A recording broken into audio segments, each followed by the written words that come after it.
Greetings and welcome to Pop Culture Beast's Halloween Horror Picks, the show where I recommend off-the-beaten-path horror movies for your Halloween movie night. I'm your host, Ryan Stockstad, and today we're going to talk about a kid-friendly comedy that takes its inspiration from one of the most popular horror poems ever written.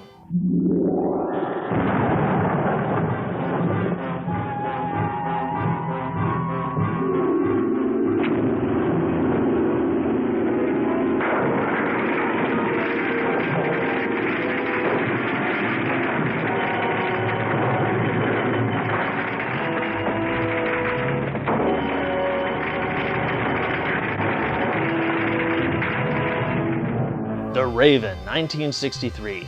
Produced and directed by Roger Corman, from a script by Richard Matheson. The Raven stars Vincent Price, Peter Lorre, Boris Karloff, Hazel Court, Sturgess, and Jack Nicholson. This was the fifth film in the Corman-Poe cycle.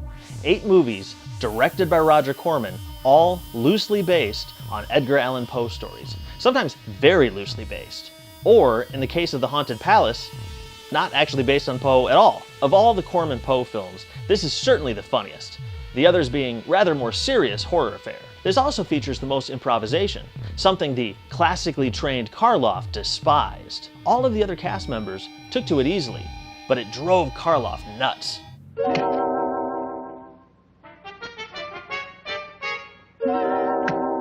Now, anyone who's familiar with Poe's original narrative poem might rightly wonder, how the hell did they stretch that into a feature-length movie?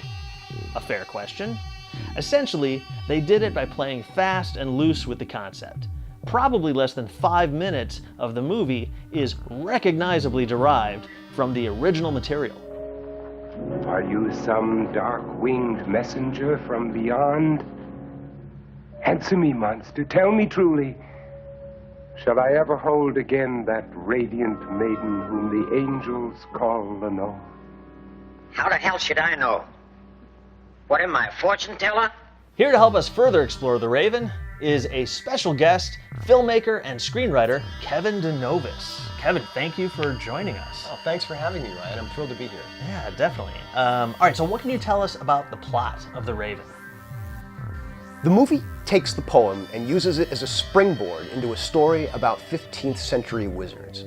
Vincent Price plays Erasmus Craven, an ex-sorcerer who's mourning the death of his wife Lenore. Soon enough, Craven hears the Raven of the film's title gently rapping at his chamber window?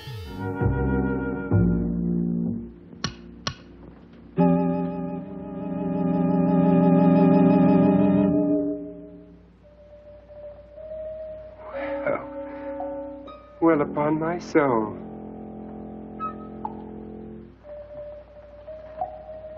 Do you want to come in?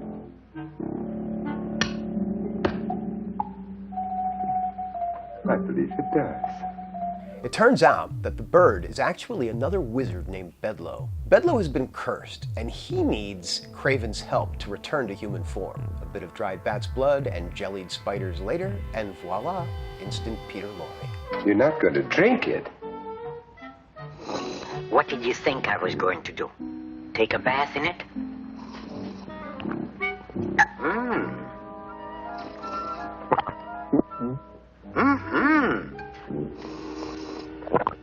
That's not so bad.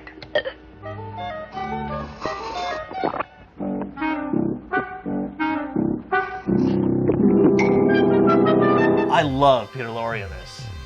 If you've only seen his more serious work in films, such as M, The Man Who Knew Too Much, or The Maltese Falcon, then you've got to see him in this movie. He is so funny here, and you can just tell he's loving every minute of it.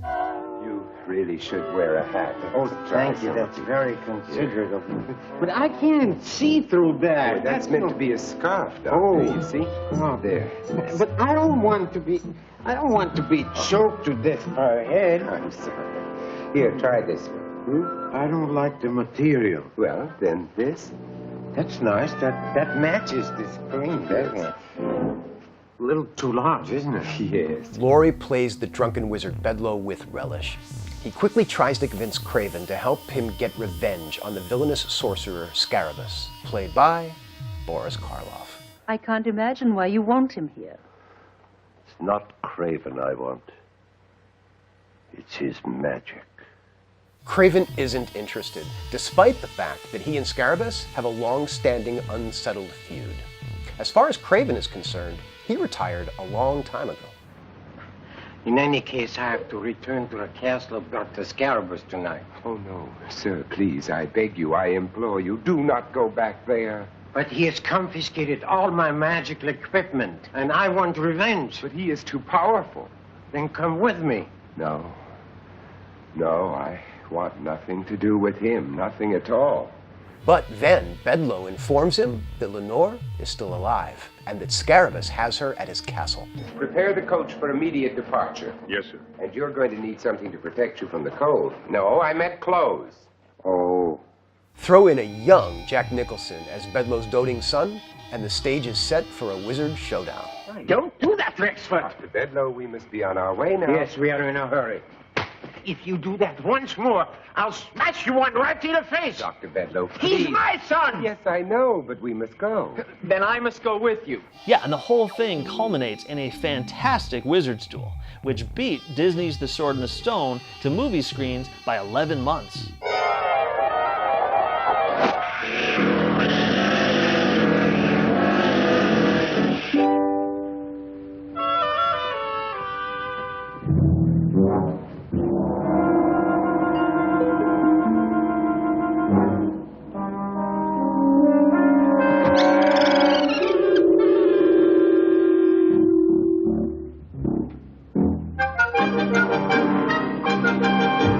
I love the script by Richard "I Am Legend" Matheson.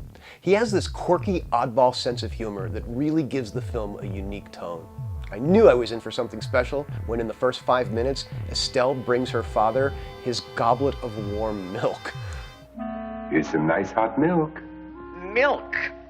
How vomitable. Matheson collaborated with Roger Corman on a total of 5 films.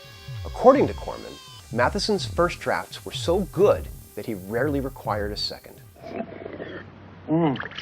That milk.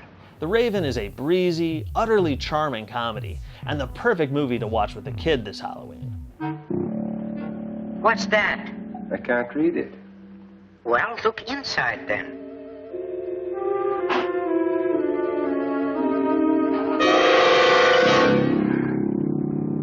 What is it? I'd rather not discuss it if you don't mind.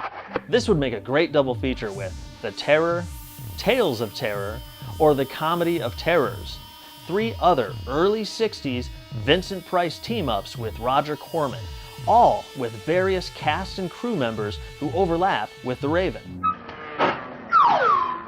Oh, you dirty old man. Or you could also pair it with the 1935 version of The Raven, which stars Boris Karloff and Bela Lugosi. Afraid, my dear? There's nothing to be afraid of. MGM released the DVD as part of their Midnight Movies series, and they partnered it with The Comedy of Terrors. You can also pick up the DVD that Image released in 2011. That one features new anamorphic transfers of The Raven, Tales of Terror, and The Pit and the Pendulum. Unfortunately, they put all 3 movies on the same disc.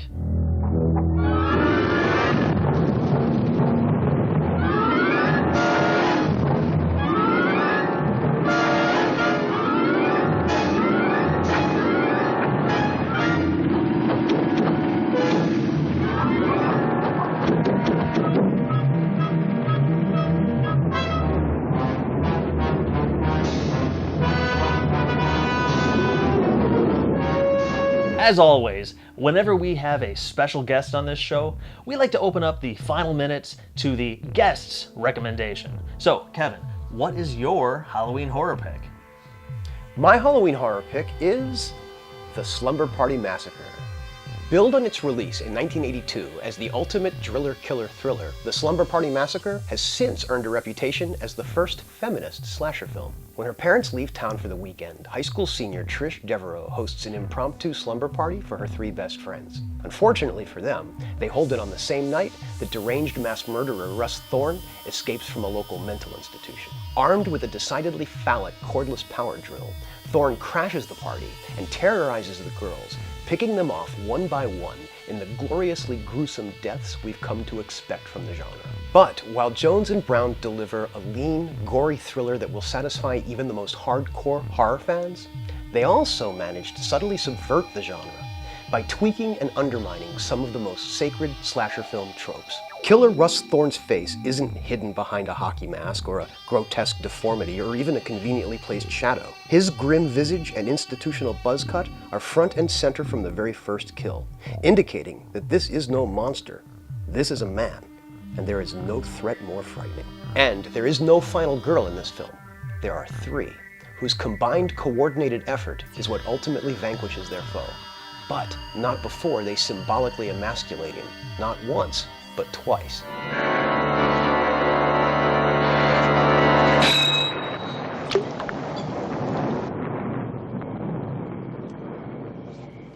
This emphasis on female solidarity in the face of a powerful patriarchal threat adds a new dimension to the film's resolution, and finally gives women full ownership of a genre that had, until this film's release, remained unapologetically masculine.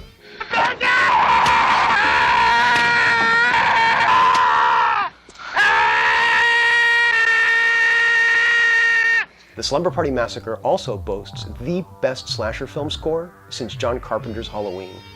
The opening credits theme has the darkly baroque feel of a Bach fugue, which is all the more impressive when you consider that Ralph Jones, the composer, performed it entirely on a Casio keyboard.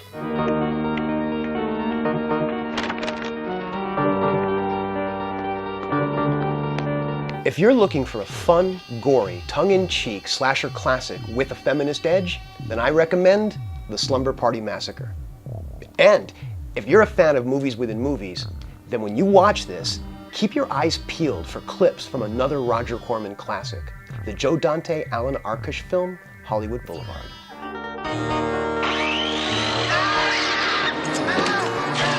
One thing's for sure, no one's getting any sleep the night of The Slumber Party Massacre. Close your eyes for a second and sleep forever. Thanks for watching Pop Culture Beast's Halloween Horror Picks. I'm your host, Ryan Stockstad. Special thanks to Kevin DiNovis for helping out with this episode. Be sure to like us on Facebook and subscribe right here on the Pop Culture Beast YouTube channel for the final episode of Season 3 this Halloween. Thanks again for watching. Watch horror movies. I'll see you next time.